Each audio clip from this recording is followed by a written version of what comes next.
तर विद्यार्थी मित्रांनो, आज आपण कौशल बोधच्या 6व्या वर्गाअंतर्गत एक जो प्रोजेक्ट आहे आपला प्रकल्प कुकिंग विदाउट फायर म्हणजे अग्नीशिवाय स्वयंपाक, त्याचं आपण एक प्रॅक्टिकल इथं करणार आहोत. आपण काय करणार आहोत आज? बोला तुम्ही.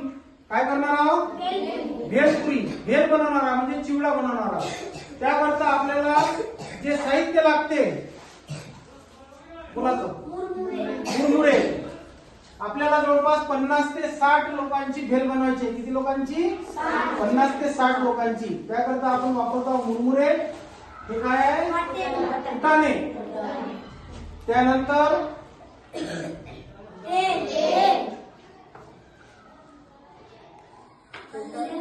शेंगदाणे, धनिया पावडर,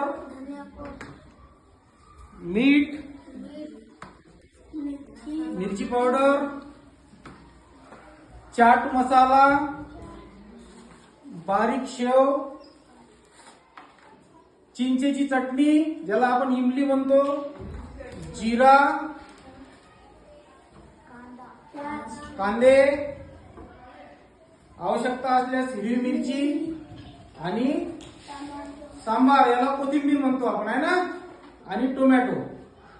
ह्या सगळ्या वस्तूंची आपल्याला भेळ बनवायची आहे. काय बनवायची आहे?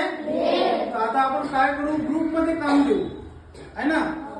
कोणी कांदा कापल, कोणी सांबार कापल, कोणी टमाटर कापल. एक ग्रुपचं काम झालं. एक ग्रुप हे सगळं मिश्रण घेणार मोजून, आणि दुसरा एक तिसरा ग्रुप, आणि चौथ्या ग्रुपला आपण एक थोडंसं अजून काम देऊ वाटप करण्याचं. ठीक आहे? तुम्हाला समजलं आपल्याला काय बनवायचं आहे? तुम्ही कधी खाल्ली आहे का भेळ? कुठं खाल्ली रे? गावामध्ये खाल्ली. चटपटीत लागते मस्त. आपण त्याच्यापेक्षा चटपटीत बनवण्याचा इथं प्रयत्न करू. ठीक आहे? मग कोण कोण तयार आहे भेळ खाण्यासाठी आणि बनवण्यासाठी? हात वर करा. भेळ पूर्ण वर्गच तयार आहे बनवण्यासाठी आणि खाण्यासाठी. पूर्ण शाळा आपली वाट पाहत आहे या ठिकाणी भेळ बनवण्यासाठी.